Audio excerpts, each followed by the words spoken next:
Canada, once celebrated for its strong social safety net, affordable housing, and high quality of life, is now grappling with an affordability crisis that's leaving millions struggling to keep up. From skyrocketing housing costs to rising grocery bills, stagnant wages, and unprecedented immigration-driven demand, the dream of living comfortably in Canada is slipping out of reach for many. Let's unpack why affordability in Canada has deteriorated so sharply, how different factors are interconnected, and what experts say needs to change to turn the tide. First, let's talk about housing, the single biggest driver of Canada's affordability crisis. Home prices in Canada's major cities like Toronto, Vancouver, and even Montreal have become some of the highest in the world compared to local incomes. As of April 2025, the average home price in Vancouver was about $1.21 million, while Toronto sat at around $1.1 million. Even in Montreal, long considered more affordable, the average home now costs roughly $646,000, a figure that's climbing steadily. To put this into perspective, a typical Canadian household earns around $88,000 a year after taxes. That means buying an average home in Toronto or Vancouver requires more than 12 times the average income, making home ownership simply out of reach for many. But it's not just buying that's become unaffordable. Renters are facing record-high rents across Canada. In Vancouver, a one-bedroom apartment now averages over $3,100 per month, and in Toronto, it's about $2,750. Even in smaller markets like Halifax and Calgary, rents have surged past $2,000 per month, squeezing budgets further. The root of the problem? A mismatch between soaring demand and stagnant supply. Canada's population has grown rapidly, driven largely by record immigration levels, but housing construction hasn't kept pace. Between 2021 and 2024, Canada's population grew by an average of 859,000 people per year, yet housing starts averaged only 255,000 units annually. This imbalance has created a fiercely competitive market, driving up prices and pushing many out of homeownership, and increasingly, out of rental affordability as well. Why is the housing supply so constrained? A big part of the problem is zoning and land use policy. For decades, many Canadian cities prioritized single-family zoning, restricting the development of duplexes, triplexes, and mid-rise apartments in vast swathes of urban neighborhoods. In Vancouver, for example, more than half of residential land has historically been reserved for single-family homes. The result? A housing market that fails to meet the needs of a rapidly growing urban population, leading to skyrocketing prices and bidding wars. Some municipalities are finally starting to change zoning rules to allow for denser development, but progress is slow, and approvals often get bogged down in red tape and community opposition. Adding to the affordability crunch is the rising cost of living, driven by a wave of inflation that hit Canadians hard starting in 2021. Inflation peaked at around 8% in mid-2022, the highest rate Canada had seen in 4 decades.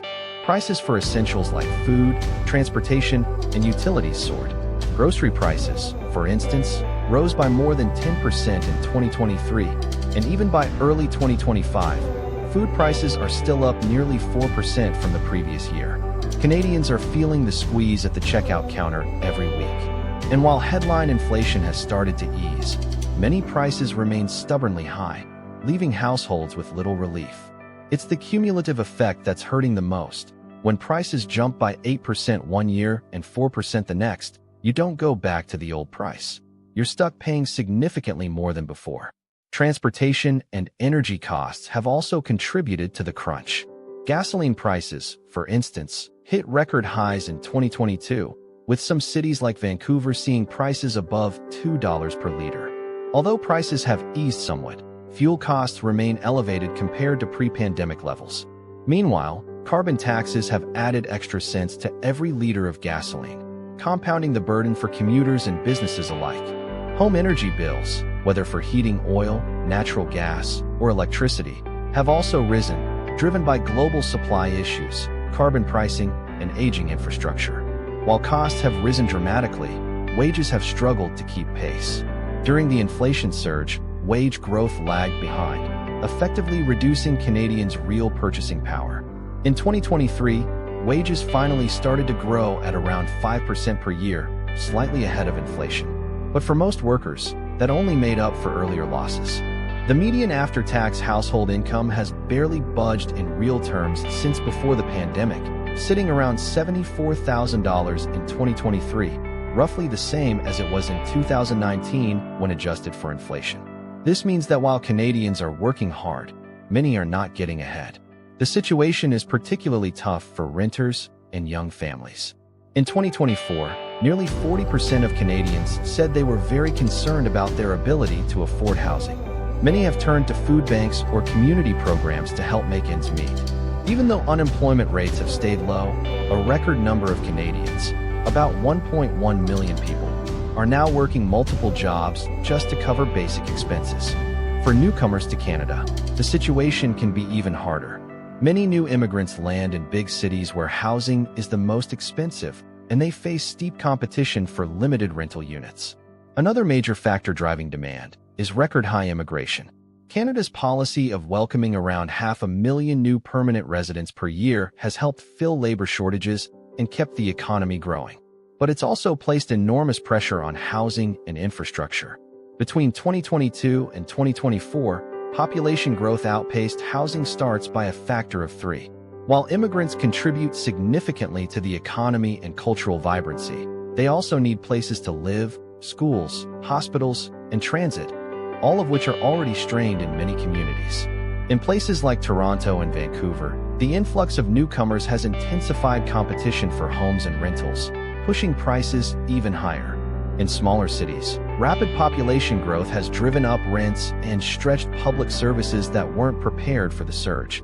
Government policies have had a mixed impact on affordability. On the one hand, the Bank of Canada's aggressive interest rate hikes aim to curb inflation, but they also made mortgage payments more expensive.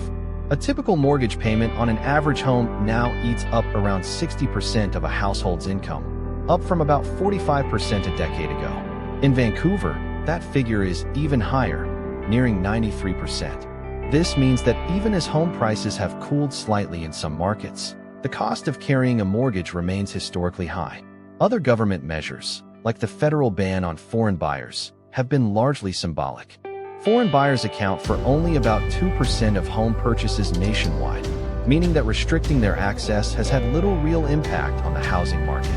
Similarly, empty home taxes in Vancouver and Toronto were designed to push vacant properties back onto the rental market, but the effect has been limited in scale.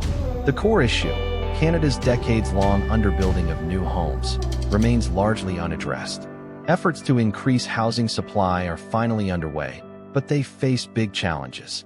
Canada's construction industry is grappling with high material costs, labor shortages, and long approval timelines. Even with recent policy changes, housing starts in 2025 are expected to remain below the level needed to meet demand. The Canada Mortgage and Housing Corporation projects that fewer than 250,000 new homes will be built this year, far short of what's needed to close the affordability gap. Some experts estimate that Canada would need to double or even triple its annual housing construction to keep up with population growth and begin restoring affordability. So what needs to change? Experts agree that Canada must build significantly more homes of all types: single-family homes, townhouses, apartments, and rental units, to meet the needs of a rapidly growing population. That means reforming zoning laws to allow denser development, investing in infrastructure to support new communities, and streamlining approval processes that often bog down projects for years. At the same time, governments must continue to target inflation and support wage growth to ensure that rising incomes can keep pace with living costs. Addressing the affordability crisis will also require balancing immigration levels with infrastructure capacity. Canada's immigration policy has been an economic success story, but without enough housing, hospitals, and schools, the strain on services risks undermining the very benefits that newcomers bring. Governments need to coordinate housing strategies with immigration targets to ensure that every Canadian, whether born here or newly arrived, has a fair shot at a decent place to live. Tax policies also play a role. While Canada's progressive tax system funds essential public services like healthcare and education, high income and consumption taxes can erode disposable income. Carbon pricing, while important for climate goals, raises the cost of gasoline, heating, and food transport. Policymakers must strike a balance between achieving environmental targets and ensuring that essential goods and services remain affordable. Finally, wage growth must keep pace with inflation. This means supporting productivity, investing in skills training, and ensuring that the jobs created in Canada's economy pay enough to cover rising living costs. The era when a single income could comfortably cover a mortgage, groceries, and a family's needs is fading fast. Without real wage gains, Canadians will continue to feel squeezed, regardless of whether headline inflation falls. The good news is that awareness of the problem is higher than ever. Housing affordability consistently ranks as one of Canadians' top concerns, and governments at all levels are finally starting to treat it as a crisis. Cities are rethinking zoning, provinces are looking at faster approvals, and the federal government is tying infrastructure funding to housing growth. But the path forward won't be easy. Canada's affordability crisis has been decades in the making, and it will take years of coordinated effort to fix it. In the end, the question is whether Canada can rise to the challenge. Can we build enough homes, manage population growth responsibly, control inflation, and ensure wages keep up with the cost of living? If not, the dream of owning a home, or even affording a decent rental, will remain out of reach for millions. The time for action is now, because for too many, Canada is becoming a place they simply can't afford to call home.